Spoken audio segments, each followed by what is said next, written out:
Tell me, are you ready to find your weird way? Weird was a concept that was spoken of long ago. It meant fate, it meant destiny, it meant your path in life.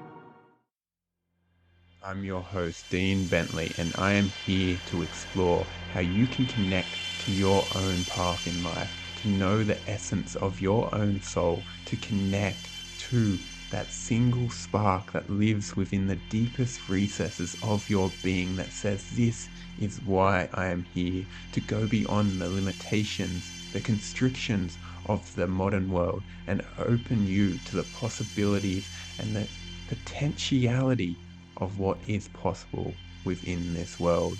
Join me as we dive deep on the Weird Way.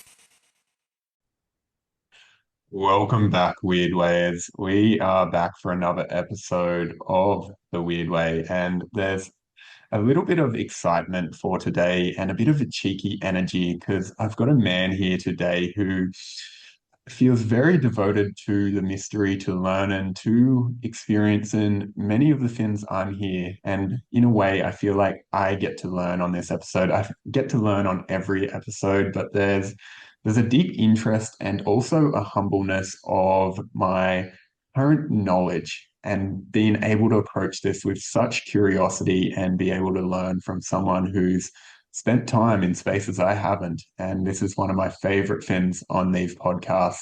So I'm so excited to have with me a brother, Daniel Erulian, to join me on the Weird Way. Brother, welcome. Thank you, bro. Honored to be here, man. Looking forward to it. Mm. Yeah, man, there's an excitement to have you here. And I like to get my guests to introduce themselves in a little bit and just to give a bit of a share of who you are, what's alive in your world, and anything you feels relevant to the audience here today. I know that's broad, but I also like to swim into the mystery. And I got introduced to you by a friend of ours, Vic Redblood, probably 18 months ago. She pointed me in your direction of what you're doing in House of Mages, the magic, the knowledge you were bringing through. And it's really inspired me to see what you're bringing and the weaving of a lot of different, I guess, ancient wisdoms together and having a depth of wisdom that for myself, I deeply appreciate. And I got the experience to meet you possibly 6 months ago. I can't remember the full date of that. And I got to meet you in the flesh after a beautiful night with some men. And I saw the tattoos on you, and you asked me a question of what tattoo I wanted to know or someone did about. And there was a lot of, symbolism from different wisdom traditions and all of this beauty. And then you had a very specific tattoo that was something that was for you, and it felt like a something where it was like, oh, there's a glimpse of your own soul within all this knowledge, within all this wisdom, and you're bringing in your own sense of self into these things that have been passed down through lineage, through your body. And that was something I deeply appreciated. So I'm excited to see where this conversation goes here today, brother. Me too, bro. Yeah, yeah, man. So, man, if you could tell me, and this may be the elevator pitch, this may be what you share with people, but who is Daniel Erulian in this character and what are you bringing to this world? Yeah, it's a great question. I feel like the answer is always different. I like it to be a bit more open-ended and fluid. It's funny because I've been talking recently, I kind of theme my yoga classes each month around ideas, and the last month I've been talking about the fluidity of ego and this idea that the ego is misunderstood because it literally translates to I am. And so your ego is whatever you identify as. And so if you're identifying as your body and, someone insults your body, then you're going to get upset. If you identify as your beliefs, your thoughts, our triggers and the reasons why we get upset are often because of these ideas. And so the ego is very healthy because right now, like if I just said, "Oh, I'm no one," we're not going to have much of a podcast. Whereas I, yes, identify as me, Daniel Erulian, But like you said, like what is the character? And there's many different versions of me depending on who I hang out with and how I need to show up in the best possible way. And I think having that understanding that things are going to shift and change and having some playfulness around that and not being too attached to your past versions or your future versions or your present versions, I think is really healthy. And so I think a big constant theme for me is the desire to look behind the curtain or to pull things apart and see how they work and try to put them together in new ways and make mistakes. And yeah, I think this sense of mischief and this kind of being able to be the piece that's missing out of a situation or being that kind of like antinomian, that kind of yin to the yang aspect. So what I mean by that is, I have always had an interest in the unseen or what happens when we pass or how the universe works. And it is the most like passionate, most serious thing, the biggest part of my life that it has ever been. But I approach it, so lightheartedly, so mischievously that it actually gets on a lot of people's nerves, especially in the yoga industry where you get these yogis that are like hyper like serious and all this stuff. And yeah, people just can't handle this lightheartedness. But what I've found is that people that I've talked to who, because I run a podcast as well, and I've been, so I get it. It's like it's fun to be able to just find people that you like and get to ask some questions and stuff. And Mm. I've had the privilege of interviewing some people that I really respect and that are in their like late 70s now. And they all kind of say a similar thing that, the older they get, the more they realize they don't know. And the more they kind of don't hold as tightly to ideas and identities and beliefs. And that gives so much freedom and play. And also because I love myth and this whole mischievous aspect of Loki. I know it sounds like it's like who are you? I'm going on a bit of a tangent, but it is relevant because in the mythology there's like this joke where it's like I don't know if you're not watching the video here, but I'm trying to show you two sizes of books, and there's this joke. It's like the all of Norse mythology. There's this huge thick book, and then it's like all of Norse mythology where Loki doesn't cause like trouble or something like that. It's like this tiny little book. But what happens is, everything is normal, everything is flowing, everything is safe and great, right? But then Loki causes mischief and stirs something up and causes a journey or causes an adventure or Mm. causes this crisis to happen. But they are always better after that situation Mm. is resolved than they were before it. So, for example, like things we take for granted, like, or maybe the average person doesn't even think about, but, Thor's hammer, like Odin's spear, all these things, like these mythic items came from Loki just messing shit up and the adventures that goes along the way. And so after working with this Lokian archetype over the years, I kind of see Loki as being like an aspect of Odin's shadow self, right? Is Odin is very much about order and about, keeping things in order. Like a lot of the myth, Mm. Odin is always trying to make sure he prevents this from happening, really overly controlling in a lot of ways. Whereas Loki is like everyone's shadow aspect that keeps things interesting, that keeps things moving, that yeah, I guess make sure that change continues. Otherwise, we get static and we stop moving, and that's like death, right? And so I think we all have this mischievous, chaotic shadow aspect of Mm. ourselves that is going to mess stuff up to keep things interesting, to keep us growing. And so what I've really tried to do is have a good relationship with that aspect of myself because it's going to show up eventually anyway. And that doesn't give excuses for shitty behavior or anything. Like I think a lot of people misunderstand this idea of like, Mm. the shadow self and just gives them people like permission to be a dick, and I don't think that's the case at all. Even though Loki is a bit of a dick sometimes, but I think, to circle back, who am I? I am trying to remain having a sense of wonder about the world, I guess. So that's who I am.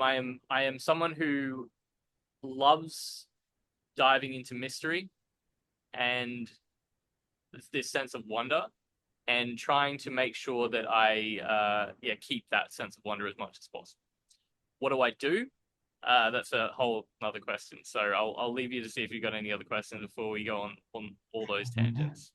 Man, I love this because it feel like you with that introduction, you just took us and dove us into the mystery with that. And I feel like people might be like, oh, we're going in today. And there's an excitement around that. And I'm feeling that mischievous in there. And I think what you summarize there is a big part because what we do is so often a representation of who we are. And I think that introduction gives people a really, really beautiful little tip of what it is you do.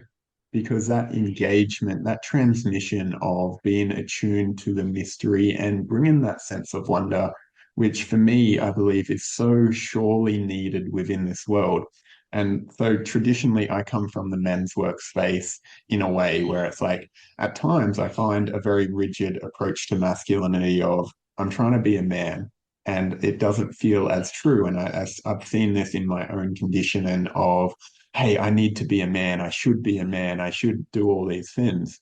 And the permission you're given within this space of just who you're being, of like remembering that sacred, like if we look at Native American, the coyote, the trickster archetype that lives within all of us, Loki is a beautiful, beautiful example.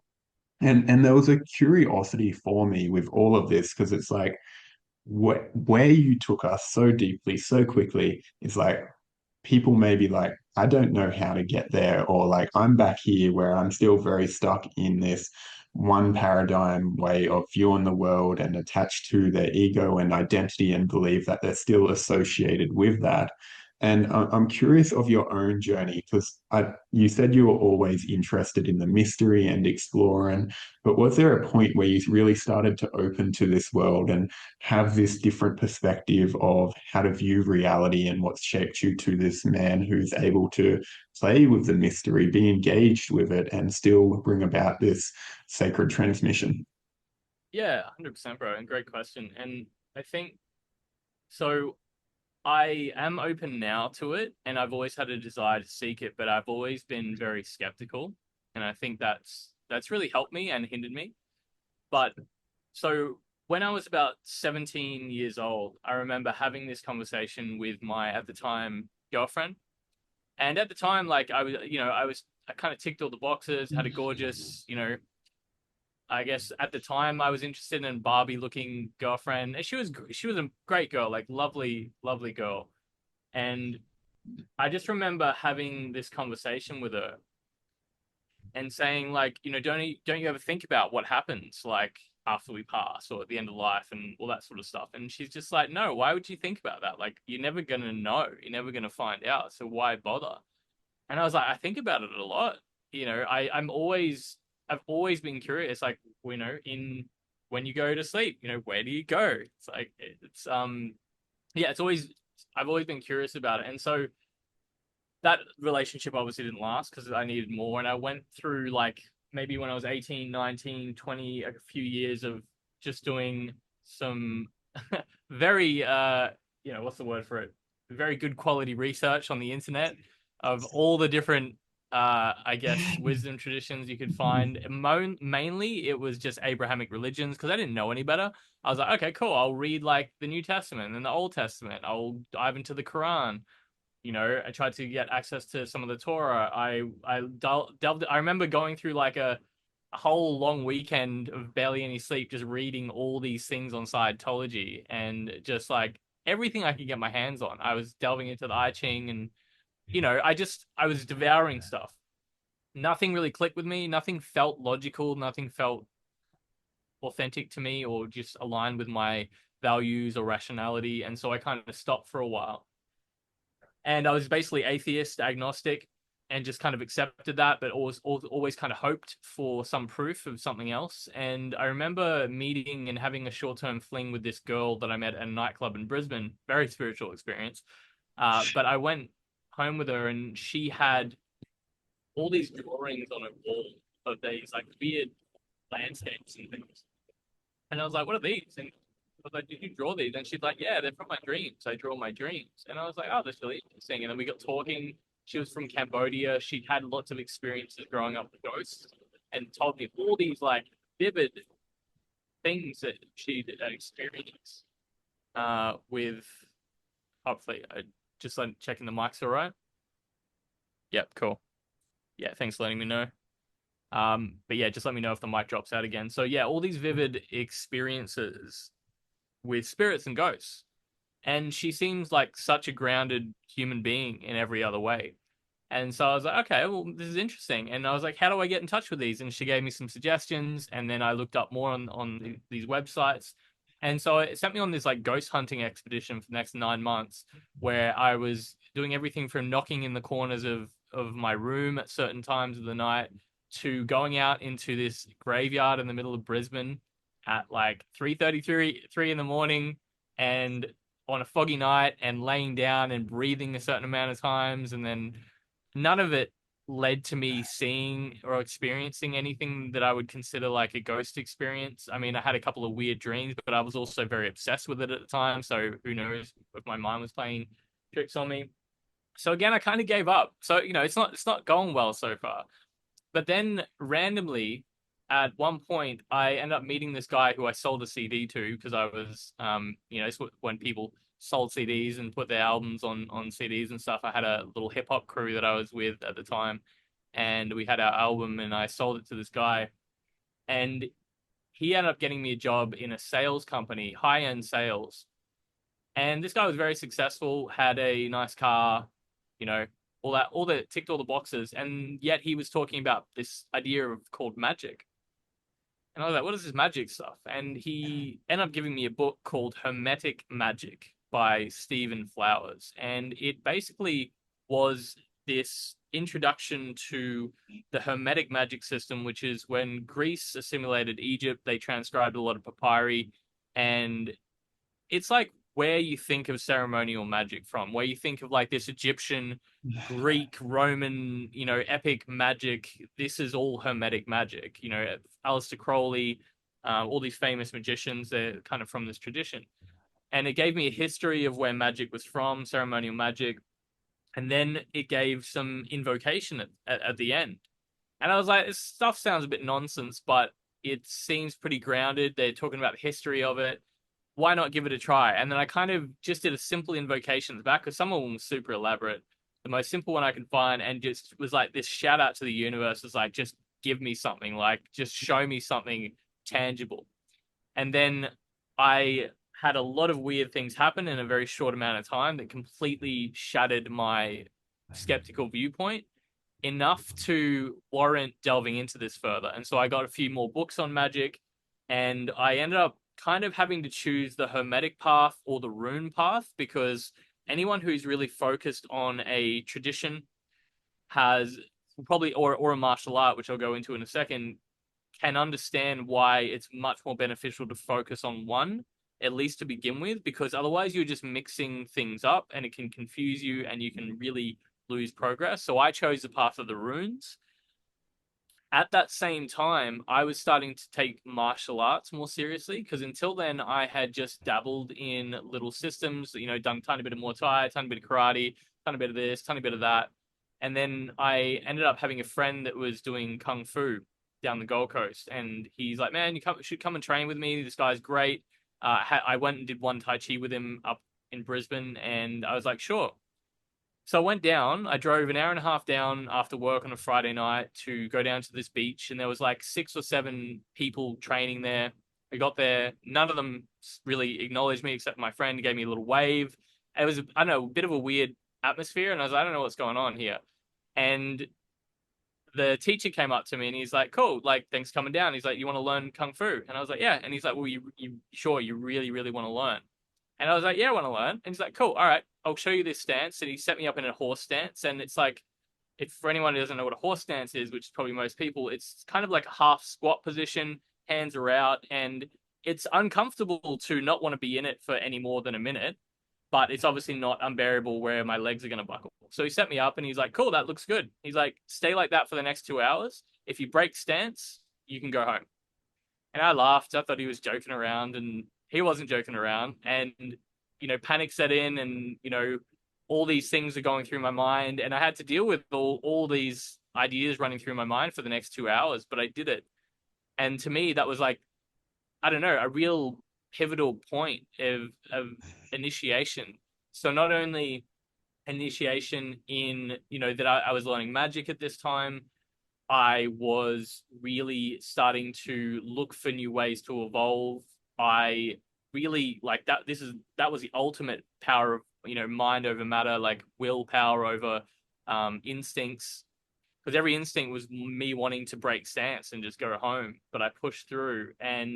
But not only that, but for me, growing up without a dad, so my dad left when I was about 5 years old, and I didn't really have any masculine role models. And that, like looking back now, I was a mischievous little shit because of it, I think a lot.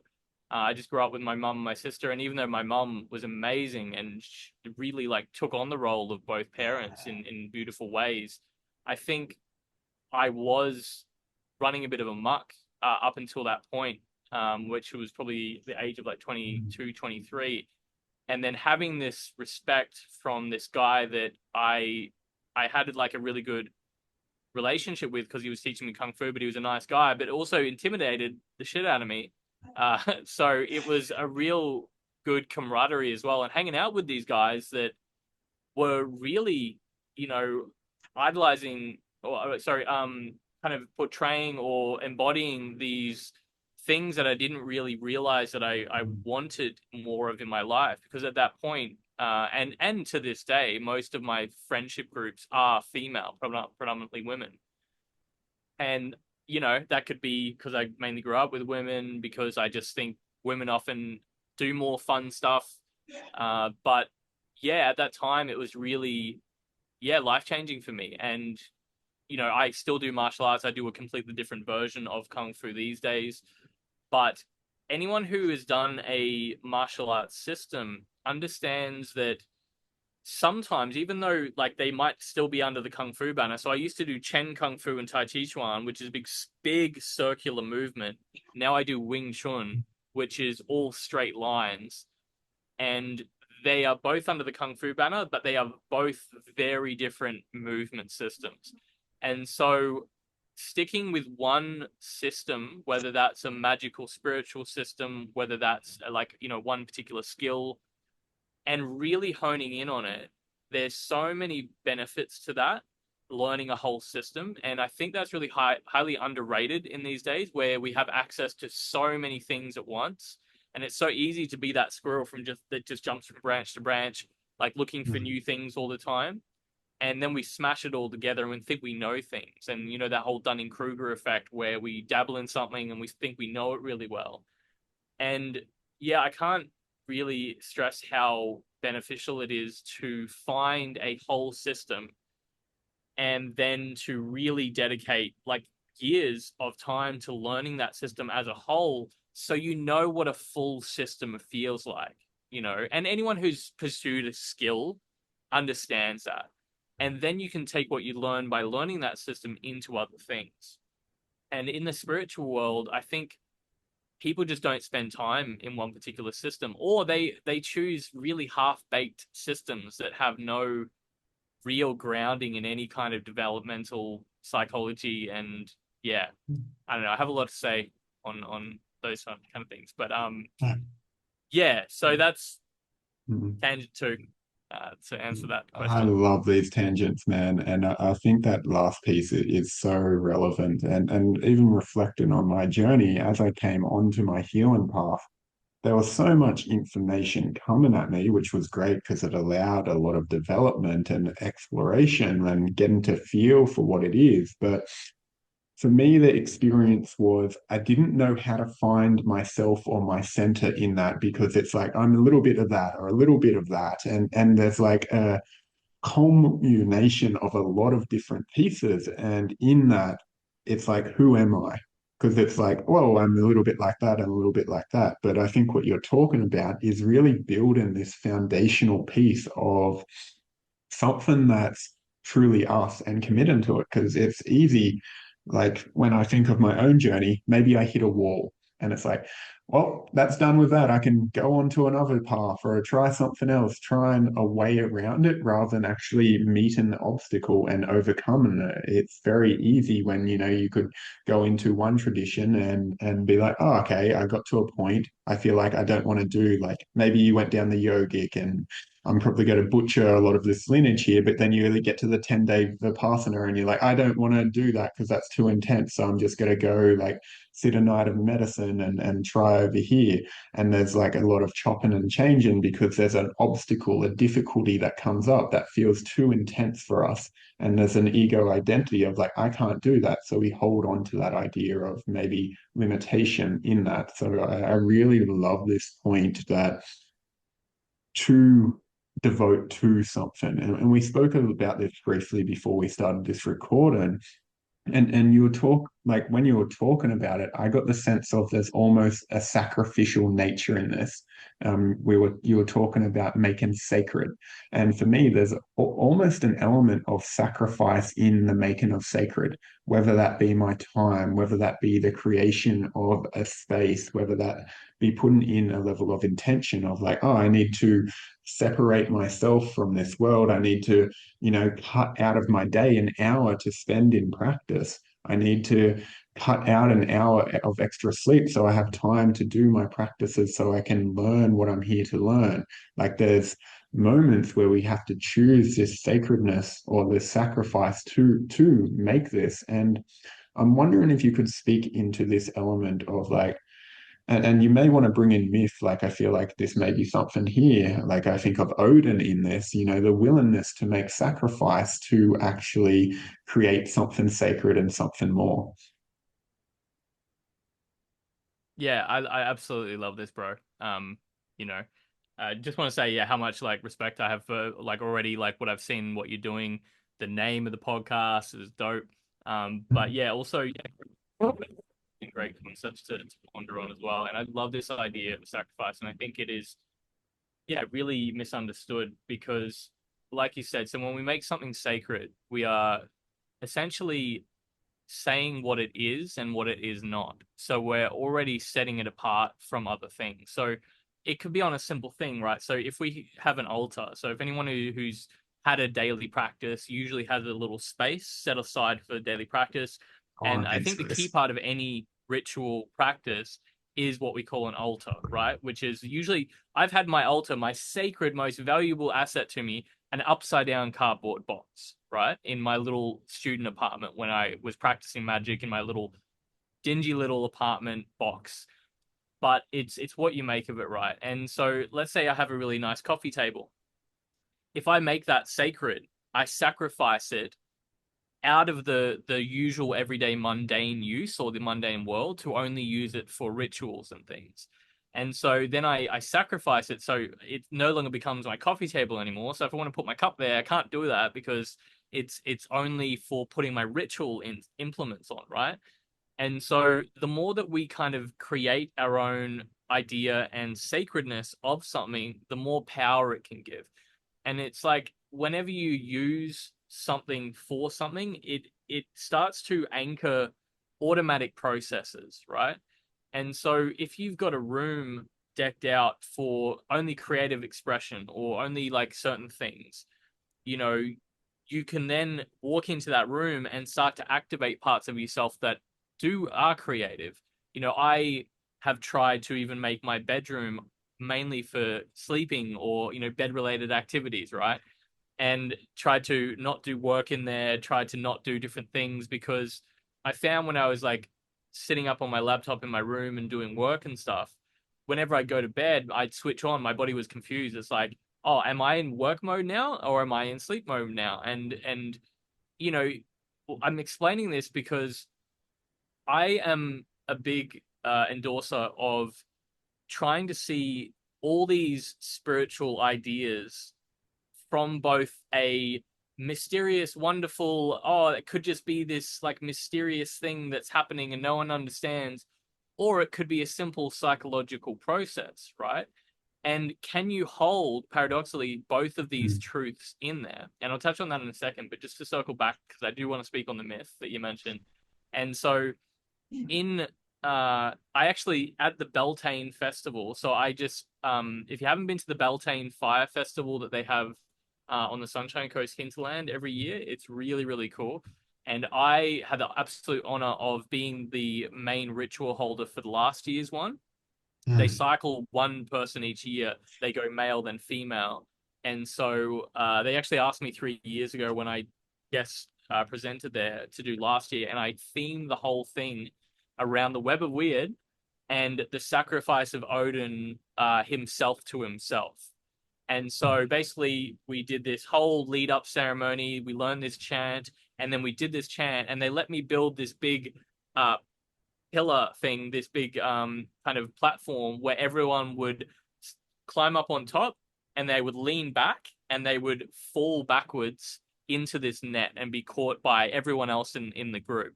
And so it was really all about the lead up to that. And I recited like the ode of Odin. And this essentially to me means sacrificing another part of yourself in order to pursue another part of yourself. So sacrificing yourself with the lower S to yourself Mm. with the bigger S, right? And that's a continual process. And so it could be, simply giving up that food that's bad for you for the food that is good for you. But then at the same time, Loki's gonna try to get you back to the other food at the same time. And so it's a continuous process. But it's realizing every step of the way what does a deeper part of me want and what do I need to sacrifice. So sacrifice doesn't need to be a bad thing. You can sacrifice this, you can sacrifice this self-doubt for this realization that no one has it figured out and we're all just trying our best. You can sacrifice this, this for this. It doesn't have to be sacrificing something good. But this is a common thing that happened in a lot of different cultures, but definitely in the Celtic Nordic cultures, where they would bury something that they did like or they did enjoy as a offering or a sacrifice to the gods or to the divine, because it then became part of the hidden, and then it operated in the other world. And we were talking about before this podcast, the rune Othala, which has appeared into my deck again. But that is this idea of creating sacred space. And in order to create sacred space, we must separate it from the mundane or separate it from that which it is not. And understanding what that process is and why we're doing that in the first place. And yeah, we're doing that, on some level every day. And yeah, I think this whole idea of sacrificing self to self is yeah, super important. I'm just trying to think of the next thing I wanted to say that I started to touch on. Oh yeah, just quickly. So the psychological aspect of things. Did you have something I wanted to ask or say before I No, keep, go on keep, that keep tangent? jamming. This is gold, man. No. So I think something that I really like about the way that I present things is I try to present to both people, right? So if I was to split people down the middle, like this is not obviously all of humanity, but generally people are either really, really open-minded or really, really closed-minded. And so I'm both of those people, believe it or not. I feel like I can hold paradoxes of something being, true, but also not true. And I think the real truths are paradoxes. If you don't know what a paradox is, it's it's a loop that basically can't be rectified intellectually. But it can, if you let go and have like a loose grip on it, you can feel into it. So that like a good paradox example I like is if I just say the simple phrase, I am lying. So if I just say nothing else around it, but if I just say I am lying right now, then if I'm lying about lying, then that must mean I'm telling the truth. But I just said I'm lying. So if I'm telling the truth about lying, then I'm not telling the truth. I'm lying. But if I told the truth about lying, then I'm telling, it can't be rectified. It's this infinite loop. But you can see how that is a true statement, in a way. The body can hold on to the paradox, the mind doesn't like it. And so while we argue and fight over these differing opinions all the time, learning to hold conflicting ideas in your body and have a loose understanding of it, that there's a whole rune around that called Dargas. There's a rune for every concept, so I won't go on those runic tangents. But you're learning to have these both perspectives. So another example of this perspective, right? So do you like have a form of divination that you use? Do you like cast runes, or do you use tarot, or you Arrow know? is my main. Starting to do runes, yeah. Yeah, cool. So when you lay out tarot cards, do you often or always get some kind of insight or get the answers that you're looking for? Yeah. Yes. So we could be like, okay, how does this work? So there's a theory that we can posit, and I'm not saying that this is the truth, but let's just say that there was no divine intervention, there was nothing supernatural happening, that they're just pieces of paper with pictures on them, and that when you lay them out, you're just going to want to make meaning out of them, so you do, right? Mhm. But is that beneficial? Yes, I think it's extremely beneficial. Why is it beneficial? Well, we're starting to break down our psyche into different categories and ways of understanding. And instead of it being a really kind of penetrative feeling where we're really like unpacking our own things, we've just got lots of nice pictures, not lots of symbolic archetypal ideas to explore and to play with, and we get a more gentle prompting on different parts of our life and our personality, and we get to create a language to communicate with the deeper parts of ourself and our psyche. So even if there was nothing magical or nothing mysterious going on with the tarot, then it would still be one of the most useful things that you would ever do in your life to learn a divination system such as a tarot or the runes. Then add the extra layer of possibility that there might be some weird stuff going on. And in my experience, there is some stuff that I don't understand. And I like to be able to hold both of those realities. That when I, set up my ritual space and I call on the runes, or I, summon a deity, or I call on this spirit and I work all the things and I do the conjurations, am I just convincing myself that I now have the ability to then go and get this job, to then complete this project, to, do all these things that I didn't, I doubted that I could do before? Or am I tapping into some mysterious essence of the unseen, the betweenness, and is it starting to work flow and energy in my direction, starting to tinker and change the code of the matrix behind the scenes? I don't know, but I know it works, and I don't think I'll ever really know. But the thing is, all we can do is experiment with these ideas and then try to take notes, and if something works, then be like, cool, this actually worked and this weird thing happens, and take note of that and don't dismiss it. But on the other end, if it doesn't work and if things don't go according to plan, also take note of that. And what I'm learning as well is that, we kind of riffed on before this idea of control, right? Mm.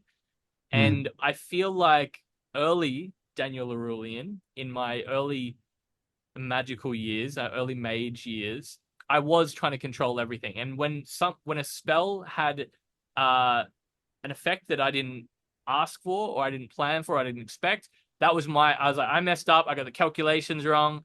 Blah blah blah. I need to be 100% in control. Whereas now I'm starting to find a bit more softness and a bit more looseness, and even recognizing, which is difficult for me, that there may be a part of me or a part of the universe, or whatever you perceive it to be. In a tantric view, we are the universe. So that's irrelevant, whether it's me or the universe, it's same essence, that knows better than this current part of me. Yeah, I could say knowing better than me, but maybe it is Mm, another me that knows better than current me. Maybe myself with a capital S is intervening because my self with the smaller s is still pretty ignorant to the possibilities, and I'm limiting myself. I can't know the unknown unknowns. And so mm, I think magic is starting to interact with and communicate with these unknown unknowns. And I think there is an aspect of Runa, the great mystery, um, or Arcanum, the mystery of mysteries that I will never fully understand. And to be honest, I hope I don't fully understand it, because yeah. then the game is never over and I continuously have a game to play. And I think this is the best game ever, like the game of mystery. And there's a really good quote from a book called The Master Game by Robert S.D. Ropp, and I use it at the start of my podcast actually, and it goes, seek above all for a game worth playing. Yeah, seek Mm, above all for a game worth playing. And it's a pretty in-depth book, but the crux of it, and I kind of believe this, and from what I know about you, I reckon you pretty much riff on this as well, is that everyone thinks that the world is a particular game, right? Like, okay, the goal of the game is to make money, to get a house, to have a kid, to do this. mm, That's the game. That's winning at the game. Whereas some people are like, no, you need to pursue this, or you need to do this, or these are the rules of the game. You gotta be this good human, and then you get an eternal reward after it. And everyone's got different. Everyone thinks that their version of the game is the real version of the game. But what if the game was just a big open sandbox? Maybe what if it was like less a rigid, kind of story-based RPG Final Fantasy, and maybe it was more like Minecraft. It's finding what your mm, own values are, and just to circle back what you were talking about, like what does it mean to be a man, which you touched on mm, earlier, and that is a question. And I think that starts off for me is like, what does it mean to be a good human, first and yeah. foremost for me? Not necessarily a man, because that when I really delve into that honestly, and some may have complete uproar at this, there's not much of a difference to me between being a good human and being a good man. I think, Mhm, I so many qualities that have made me a better man I've received from women.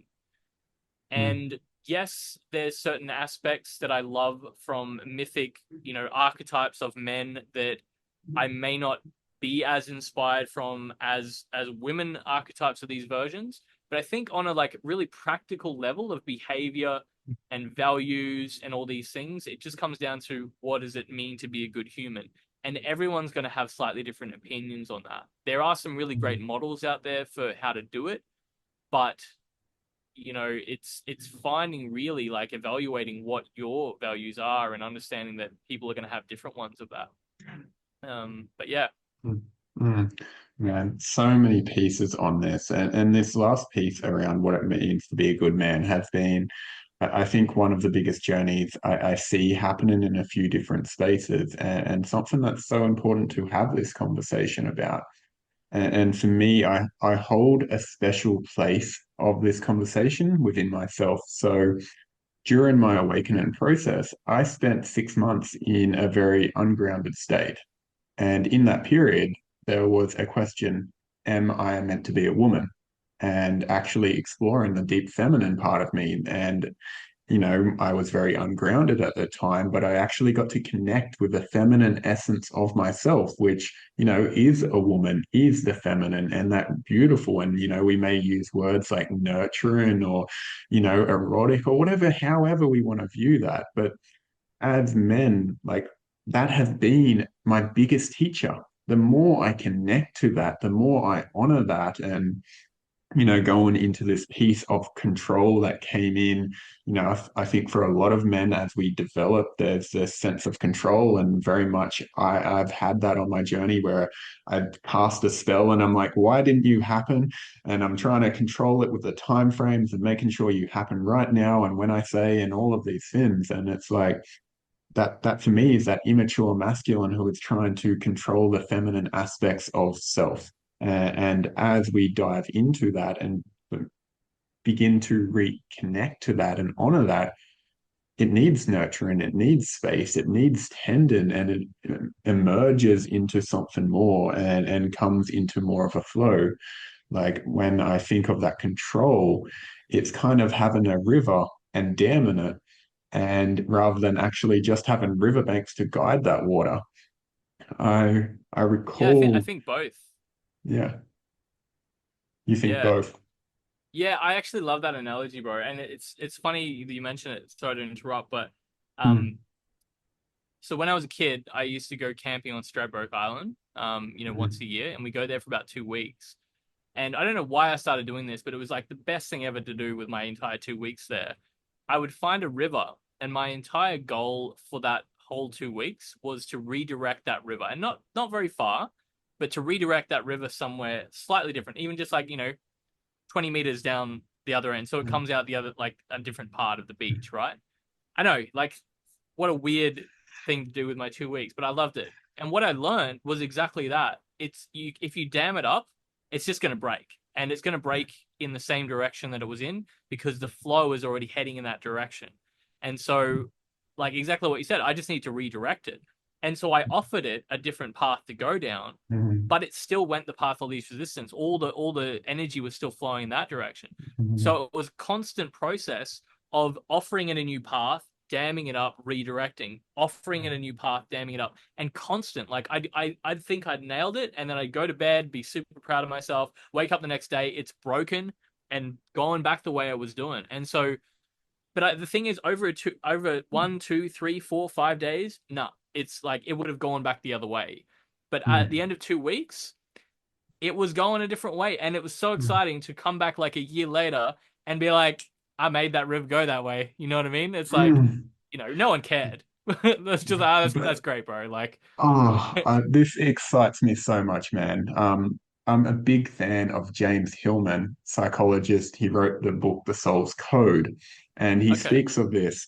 As kids, we kind of get breadcrumbs for who we are to become, or the calling of our soul, or our potential. And when you're speaking to that, the water in a way is universal will or your will, and you're learning to redirect it. You're learning to direct it into where you want to go. Like when I tune into Magick, that's what I see. It's like beginning to channel the flow into the direction that we want. And that seed that was planted perhaps so long ago is still, shape in your life, or that essence of you is still showing up in the magic workings that you're doing. It's like the redirection of something bigger and learning how to make it flow where it can. And obviously, you can't make it flow backwards. Like you can't just turn that river around, but you get to flow it and steward it into a new way.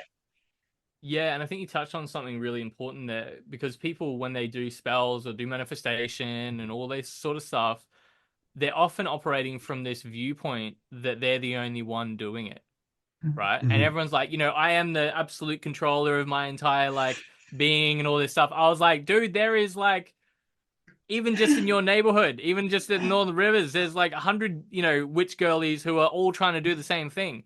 And so like you can see them as all like consciousness in the ocean and everyone Mhm. kind of creating their own little whirlpools, right? And we often just see the strongest whirlpool, or you see this in the planets, right? Mhm. Everyone, like all the other planets, end up revolving the one with the most gravity.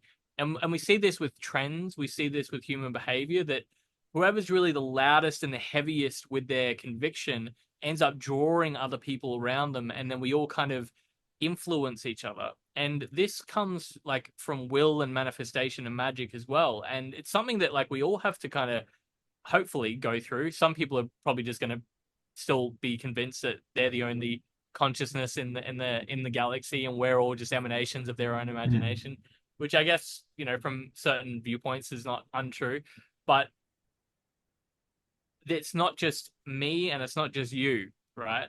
And It's this the is why I like paradox this again. tantric view. The what? It feels like the paradox again, holding the reality that we are both, the creator, and there's also many creators.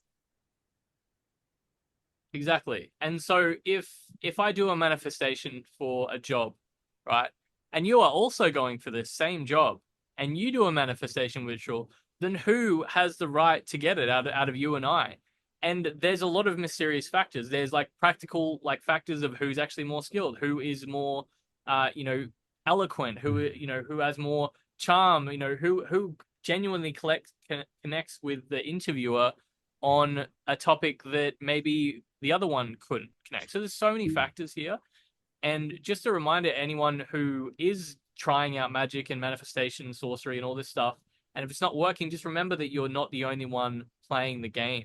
There's a lot of factors in, and so we have a tendency to make meaning out of everything. It's like, oh, if it didn't work, it's just the universe like saying that it's not for me. It's like maybe, but maybe other people were also vying for it, and your magic is just really shit. Like it's something that people need to hear because there's this tendency to want to manifest without developing your magical muscles. And this just like leads me, I guess, to the next part. Like you were talking about, doing a lot of different things and what weaves it all together. And for me, it's yoga because even modern magic, and like, for example, there's so many ideas in our new age belief system that are influenced by yoga. And even like the seven chakra rainbow system is entirely a new age idea. It was developed out 100 years ago out of modern occultism from badly translated books on the chakras. And so there's so much in the modern magical world that we owe a lot of our influence to yoga.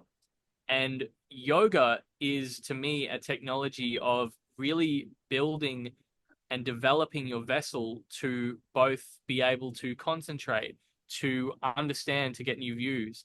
And when I say magic is shit, like it is to like prompt a response to be like, what does he mean by that?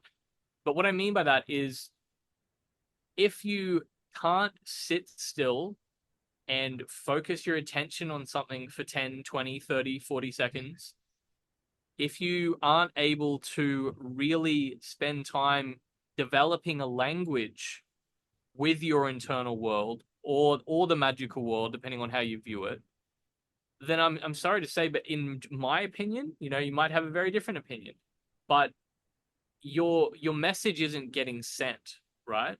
And so an example I use of like manifestation or magic trying to manifest something is trying to, picking up the phone and being able to speak to the receiver and being able to speak the language of the universe that you're interacting with. And yes, affirmations and things can help, but I think longer term change and bigger manifestation ideas comes from a deep uh, kind of understanding of the subtle layers of self and the archetypal layers of how we can interact with that. And some people naturally just have figured that out. There's lots of different ways to do it. And it is a process of like, shifting and changing your inner beliefs and your blockages and all that sort of stuff, but also getting good with sending the messages out. So it's like getting good at listening and getting good at sending the messages out. The balance between the two, I think, is really, really important. But yeah. Yeah, and for me, I just want to add to that, like to be aware of some of the behaviors and habits that we may do that sabotage. Like there's a lot of nuance around this of why magic might not be working as well. And I was listening to this, and one of my core wounds is I'm not good enough, and it's like, oh, my magic's not working. It means something about me, and it's like, no, that's not actually true. That's a wound that wants to be healed and developed, and actually let go of that, but also this control aspect where, for me, when I started magic, there was like this constant check-in on it as well. It's like, I want to check if this spell is working, like whether that's be like following someone up or doing these micromanaging tasks that was trying to check if the spell was working.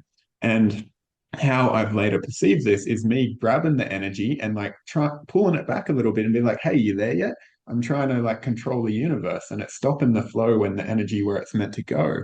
And there's a lot of different things we may be doing that just isn't letting the energy just go as well. So it may be our magic shit. It may be our behavior after the ritual is also like not trust in it as well, because that's a big piece for a lot of people. It's like, oh, I don't really trust, or I need to control it. And it's like, no, you need to let go and allow it to unfold. Yeah, 100%, bro. And I love that you touched on that because that's something that took me a long time to realize as well. And I think that's what I've tried to find a balance of, because I agree. So when I do a ritual, it's more so me deciding and committing to a certain path, right? So it's like, okay, cool, yeah, I want this job, or I want to do this project, or I want this life, want this habit. So it's like I try to commit and like make an oath, I guess, to this path, and then ask, I guess, the universe to like support that as best as possible. And I still have to do the work, but it's tricky because some things are more out of your control, and it's like sending out a message, and like you said, just constantly checking your phone if you've got your message, the message back.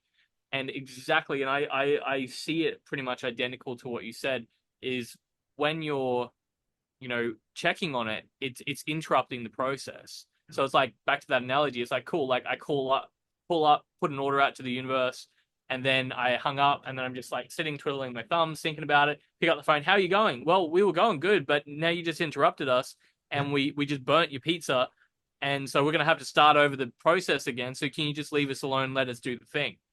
And I completely agree. And the thing is, like I joke around magic as shit, but um it is a journey in the way that I've been practicing for years, and I'm still continually confused and impressed and humbled by it, because as I said, there is some aspect to it that I don't understand. And it's like it always has a tendency to come in a way I don't expect. So if I'm looking this way, it will always just like come this way or that way, smack me in the side of the face. And when I think I can outsmart it, it just continues to outwit me. And what I'm trying to say with, like it's your magic shit thing, is trying to have some like, and this is important, because I see so much in the magic world and the spiritual world, people just going off in la la land and completely disconnected from reality. And it can be really easy to do because we have this like confirmation bias, right? And so you might do something, and then you'll just take every single, like, you might you might get 10 signs that what you're doing is not working, or it's not serving you, or you're actually not growing and developing in the way you want to be. And so obviously what you're doing isn't working. Like 10 signs, but you ignore them and you focus on the one little sign that is confirming that what you're doing is working. And that's why it can be really beneficial to be part of like a school of thought, or just have some other people around you that are going to call you on the validity of things. It's like if you're trying to use magic to, like, why are you trying to use magic? If you're trying to better your life, but now you're like haven't showered for a couple of weeks, and you're losing your friends, and that is also part of the process, I guess, as well, in some Yes. aspects. So like everyone needs to go through a bit of a dark night of the soul every so Hmm. often. Yeah. But it's trying to really check yourself in some kind of, like, I have resistance to saying this because I don't think magic is scientific. It's more of an art form, but trying to have some kind of scientific approach to check, is this making my life better? Is this stuff like, can I check if what I'm saying and what I'm convincing myself of is working, is doing what I'm expecting it to do, wanting it to do? Uh, yeah, because some practices that I've done over the years, I easily convinced myself that this was a good idea and everything's going well. But when I look back, I'm like, actually, no, there's a lot of signs that this wasn't really working, or this is even wasn't really a good, healthy path for me. Mm. So yeah. Mm-mm. I like this because for me, there's a building of a relationship with truth is what we're saying. It's like to actually sit with what is and say, okay, be uh, rational about it. Of like, we are working with the mystery, we are talking about intuition and magic and all of these beautiful things, but it's like actually having the grounded enough grounded enough approach to ask ourselves, is this serving me? Is this benefiting me? Because it's like, oh, it could be fun, it could be anything, and then we notice we're just going to shit, and it's like, oh, I wasn't being truthful with myself. And earlier on in this conversation, I was thinking of the archetype of Peter Pan. And if you're familiar, it's about the boy who doesn't want to grow up and like learn. He has to, do work. He wants to stay in Never Never Land where everything's magical and he can just play and, do whatever he wants. And it's like, it's this combination I find because some people I think can kill that little boy and cut him off and cut off the magic and just be like, I need to be a man, or similar to where I was going with like the men's work. It's like toughen up, be a man. But there's this beautiful integration that needs to occur within these spaces where it's like we get to bring the magic and honor the little boy in us who wants to be mischievous and play, and also let that serve like something bigger than ourselves as well, and being like, oh, that is important for my life. And I don't just live there. I actually get to check in. Is what that's happening doing it? And you're talking about speaking to both the very open-minded and the closed-minded, and the check-in and the very scientific method of recording these. It's like, hey, we actually can have proof of this, whether it's working because of whatever, but actually experiments like science now can be a bit dogmatic and we're looking for the results. But actually, if we look at original science, it was doing experiments and trying to work out why this happened and being open to interpretations and exploring that. And this is Yeah. what I feel you're talking to in this approach as well. Yeah, and I know they can take the fun out of, magic. Magic's supposed to be like fun and whimsical, and it is, but Yeah. it's also, if you but the thing is, if you're just doing it to say you're doing it, which I honestly think a lot of people do, like in any culture, there's people, so every culture evolved out of, I guess the core essence of it, right? So for example, you know, people dress as Vikings and wear runes and stuff, but they don't really know what the runes are.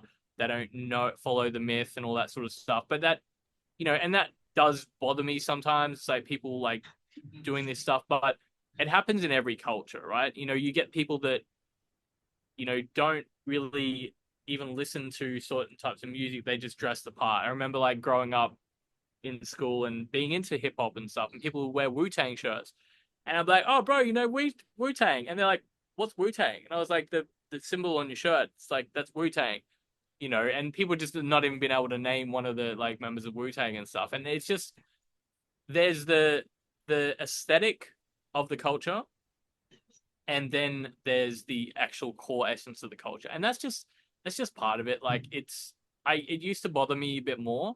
And I remember getting into magic early on and being like, I need to meet like witches and wizards, and I'd go out seeking this. And I remember going to one, I think it was like I don't know, some pagan ceremony thing for some holiday. I can't remember what it was, and just looking for magicians there, and realizing that like there was a difference between a pagan and a magician or a mage, because I talked to them and they'd all like wear the things and be into the crystals and even have the rune sets and stuff. And I finally found, I was like, oh, is there anyone here who knows runes? They're like, oh yeah, the leader of our group, like he knows runes.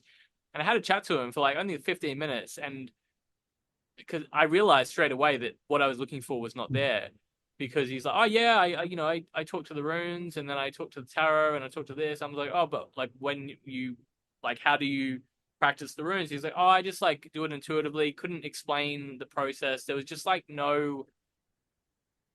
And when I asked questions, I could just tell that there was not really much there, and that is the norm. As we've Mm. talked about, not many people delve much into that, and that is okay. Like, to be honest, like it's cool. I love that, you know, being a magical witch or wizard and into that stuff is trending.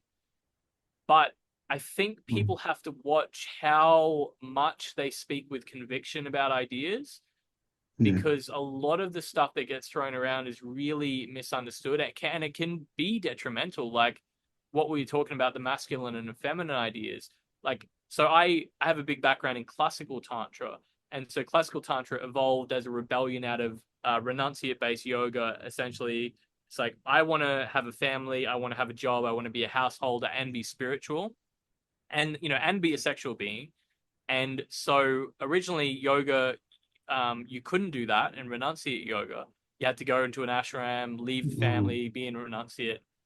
And so Tantra evolved out of a rebellion of that and also started letting women practice and women be gurus. And then peasants had to sit next to kings and meditate and all this stuff. So Tantra is like OG feminism. It is like this rebellion of the norm and seeing everything as divine and not this dualistic matter, spirit, matter bad, spirit good.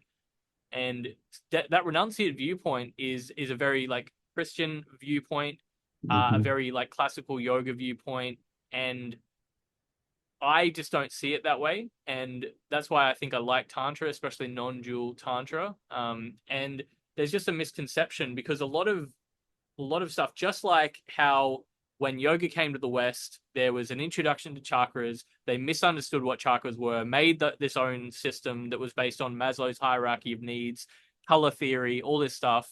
And now we've got the seven chakra rainbow system, which has pretty much no relation to the original use of chakras other than a few ideas. Still a great system.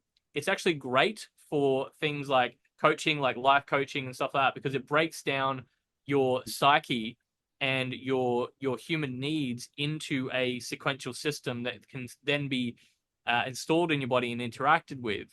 But the original idea of chakras was to install deities and abstract concepts like the five mm, sacred elements. And so I won't go into that because it's like a whole another mm, thing. I've got podcasts on that and stuff and courses mm, just plugging that as well. But what I wanted to touch on is the misunderstanding of Tantra in the modern day has led to a lot of misunderstanding of our role as like a man or a woman because we often talk about this, masculine essence and this feminine essence, and that is it is, I guess, semi-accurate from one particular lineage of tantra. So people misunderstand that every tantric idea, the masculine is the space holder, and then the feminine is the movement and the flow and the energy. It completely differs tradition to tradition. So yes, mm, in some tantric traditions, Shiva, that embodies the masculine, is the space holder, the platform for which Shakti can then move and dance and fill that space with movement and energy and mm, creation and things like that. But in some traditions, it's the complete opposite. That Shiva is the wild, mm, like destroyer and creator, and Shakti's just holding space for all that stuff. mm, And so this that alone debunks the idea that there is some like truth to what a man and because that a lot of mm, these modern theories of like, but that's what it says in the tradition, that's what tantra teaches us, and it does through one tradition. mm, There's so many different versions of that. And so yes, I have been the space holder and I love being the space holder, but sometimes I need someone to hold space for me and I need to let mhm, loose and run rampant. And in saying that, like I had a great experience with a facilitator, Winter Isley, and years ago, and wow, like what an amazing space holder for me to actually like deepen my emotions into. So yes, like that just completely debunks this idea that the mm, man is supposed to be like a woman held the most like solid space for me that I've ever had in my life to really get in touch with my deep emotions, to cry, to be angry and all that sort of stuff. And like we need that sometimes to mhm, reverse those roles. And you even look back at, traditions like Greco-Roman traditions, which have the gladiators and have the most masculine traditions in the world, and you see like evidence of like cross-dressing and a lot of homosexuality and a lot of these like mm, breaking free of these gender roles. And it's funny like seeing all that Olympic stuff that happened and all the uproar with that. And I was like, dude, this is, have you not looked into Dionysian myth? Like it's just I am such a big advocate for just like I just again lost you, for man. things Okay, you're back. back. Yeah.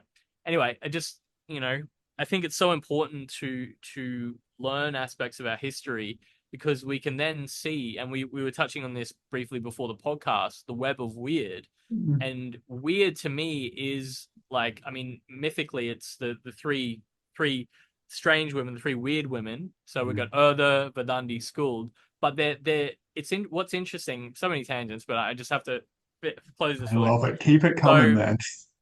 so what's interesting is that in the Old Norse wording, so the three names of the Norn, so Erdha, what has passed, Verdandi, what is currently happening, and Skuld, what is likely to happen. So etymologically, the first two words are different. Like it's hard to explain the like the linguistics of it. It's unnecessary. But essentially, what I'm trying to say is the first two words are linguistically very different to the third because the first two are explaining a solid thing, but the third word has this linguistic aspect to it. I can't remember how to explain it, but they have to combine two concepts. It's like what has happened. It's a very truthful, solid statement. What Mm. is happening right now, but the third word, schooled, it has this idea within it that like things that are to happen or might happen, right? And so there was no set fate in the Norse or Celtic point of view. And so what we're doing through using aspects of divination like the runes and understanding the web of Wyrd is where our roots have led out. Because we often think as paths, right, and tradition and history as one straight line. It's like, cool. Yep, Tantra, it started here and went this way and got to here. Runes, yep, cool, started here, went to here. But really, it's all these branches that coalesce together into this one point, the trunk of the tree, and then branched out infinitely.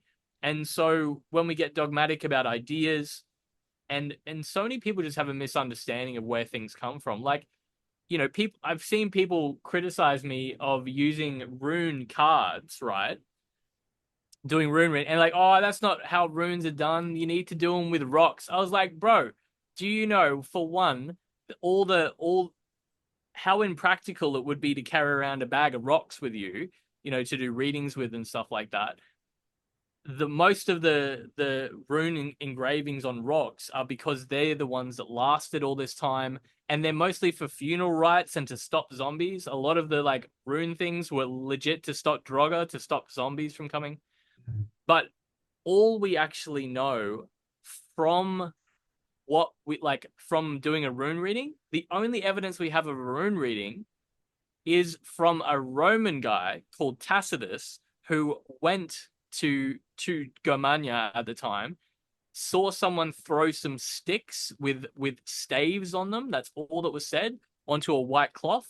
That's it. That's all we know about rune casting. And he said there was three. So like the rest we just make up.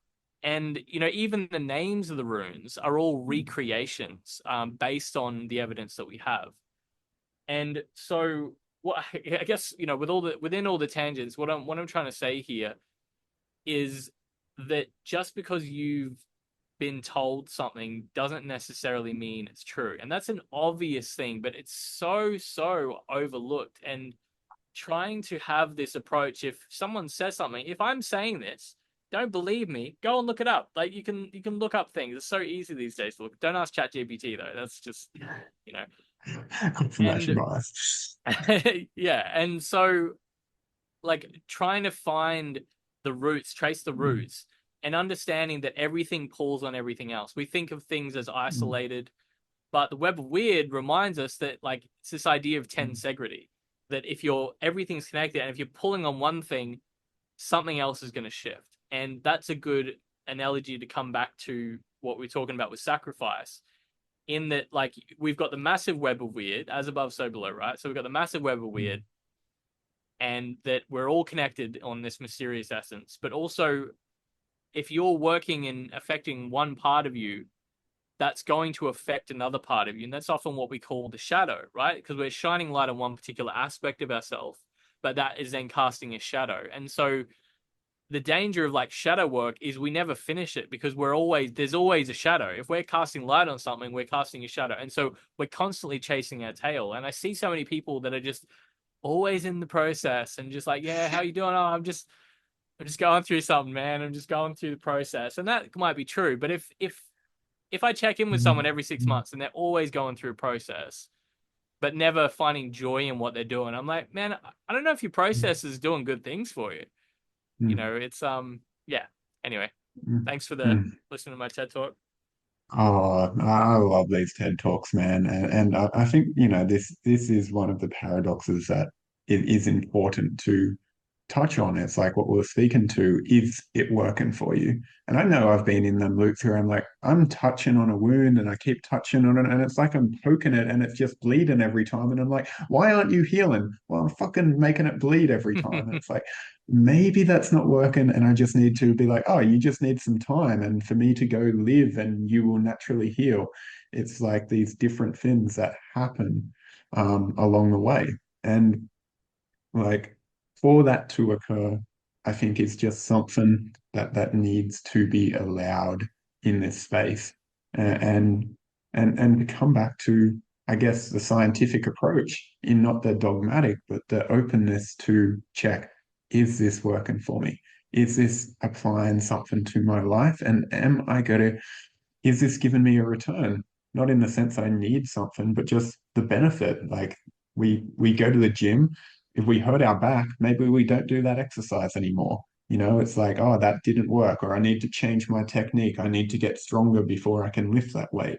It's the same with these different practices, and I think you're given a great transmission of what it takes to, I guess, sink into this, and the humbleness and what you were talking about, their need for us to be careful with what we say or who says it, or if you talk to anyone who has spent time in this work, generally there will be a humbleness of like, I don't know fucking shit. I know so much and I don't know shit as well. And to hold that paradox is one of the things that helps me trust someone more. Because if I'm claiming I know it all, well, that's stopping me from learning so much. And I think as people, we need to be in this constant inquiry or curiosity of this world, because that's where the wonder and the beauty and what you shared, a big part of your life is about. So thank you, man. No worries. And yeah, and what a boring game to play. The one that you know everything in. It's just like Mm, there's nowhere to go, nowhere to learn. So mm, yeah. Man, I feel us coming to a close here. And before we do, I just like to always check in and see, is there anything else that, like, in a moment, I want you to share where people can find you, learn more about it, and all of that. But before we go there, I just like want you to see, is there anything else that feels like it wants to be shared in this space, or for anyone that may need to hear this? yeah, I guess one way just to reiterate, like keeping ourselves humble and in my early journey into magic, I was looking at a few different schools, and there is one school that I still really connect with. And one of their main, I guess, mantras, you go through all this thing, and then you get to this like sacred mantra, and it just says, so what? So what? And I think it is such a good check in that, okay, cool. I'm working with the runes and I do magic and I do this and it's really, really cool. So what? And I know it sounds like, you know, a little bit aggressive, but it's actually a really good question. It's like, cool, exactly what we're saying. How is this contributing to my life? How is this contributing to those I care about? How is this contributing to the world on a bigger scale? It's like, so what? Like, how is this benefiting actually on a practical level? And it's so really bypassed and overlooked in the spiritual world. People talk a good game, but it's like, what benefit is this actually?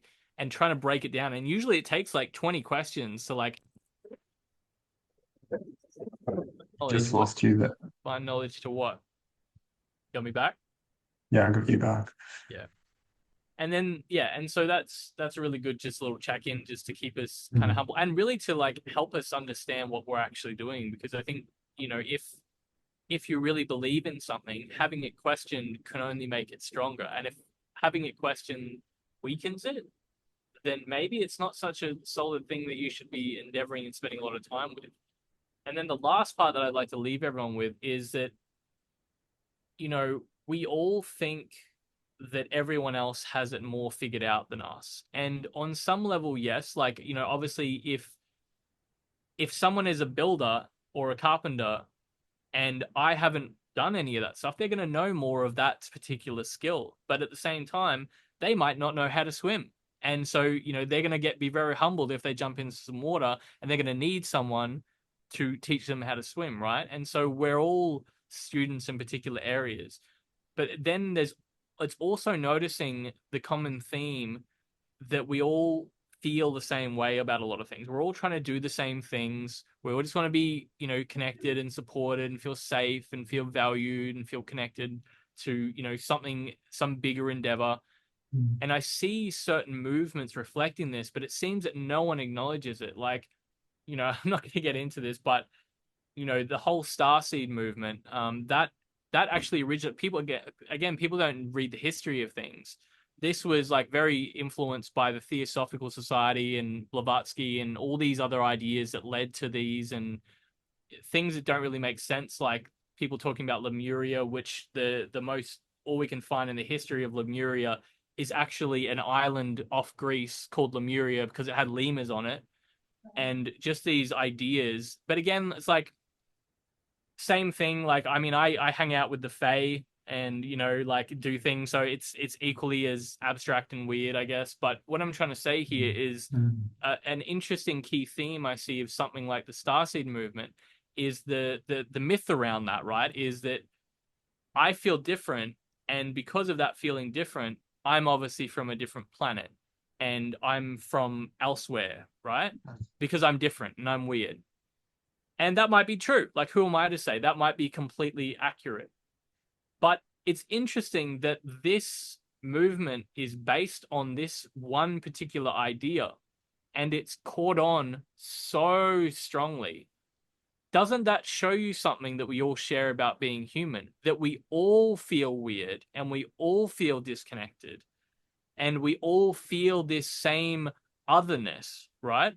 So it's interesting that, we join these movements of wanting to be different, but really that is the thing that brings us all together. It's like, you know, like seeing the goth movement, right? Which was like a rebellion from dressing normal. And then you just see how many people have joined the goth movement. And it's like, I'm going to be a rebel. Mm. Let's all go be a rebel together because we all feel the same way. And so I know it seems like I'm making fun of a lot of things. And I guess I am in certain ways. And if that upsets you, like, I think that's just a great question for yourself to dive deeper. Cool. If you really like value the tradition you're in, look a bit deeper into the history. And anyway, what I'm trying to say here is we are all way more similar than we realize. And if you're feeling disconnected, if you're feeling like you don't belong, feeling like you're from another planet, and like maybe you are, but also maybe you're just human and we're all feeling it on some level.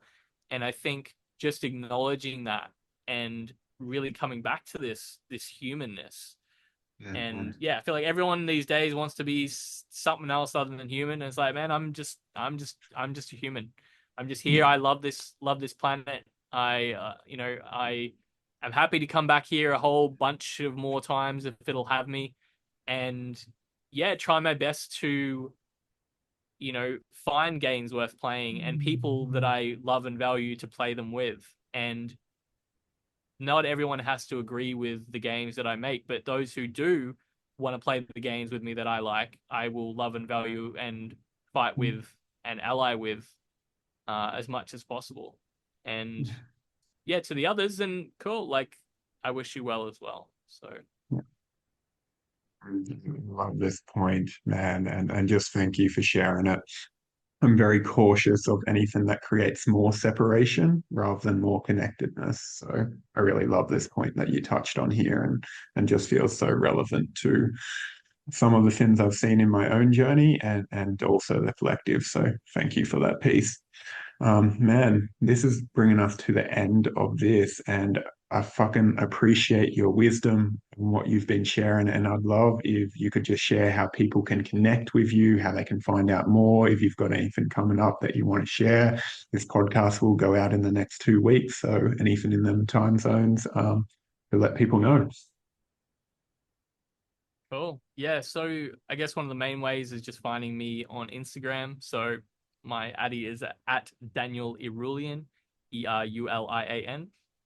Otherwise, ritualembodiment.com is kind of like the main hub where I have links to everything. So Ritual Embodiment is the 200-hour tantric yoga teacher training program, which we dive into classical tantra, the five elements, all the good things. There's the House of Mages, which is kind of the auxiliary to Ritual Embodiment, which houses the smaller courses. So I have a course called Mage, which is how to work with elemental magic. I have a course that I'm releasing tomorrow with Cassandra Polke, which is called Cartomancer, aka Tantric Tarot. And then there's more courses on the way as well. Just trying to fill in all those other gaps of magic, initiation, and all that sort of stuff. But the main thing that I'm really excited about that's going to come out sometime next year, I don't have a date yet, but it's my rune course, which is very focused on Gulda, which is vocal rune magic. But essentially, you're going to learn how to make Talfa, so talismans out of runes, how to carve, how to call, how to basically do everything with runes. It's going to be my flagship course, something that I've been working with for a while, and I'm releasing a little book and a rune set along with that as well.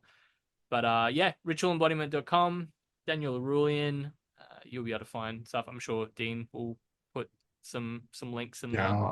in the description you can click Yeah. on. Yeah, man, thank you so much. And yeah, you're right. I'll chuck all the links in the description below. So if you want to check out any more of Daniel's work, please do.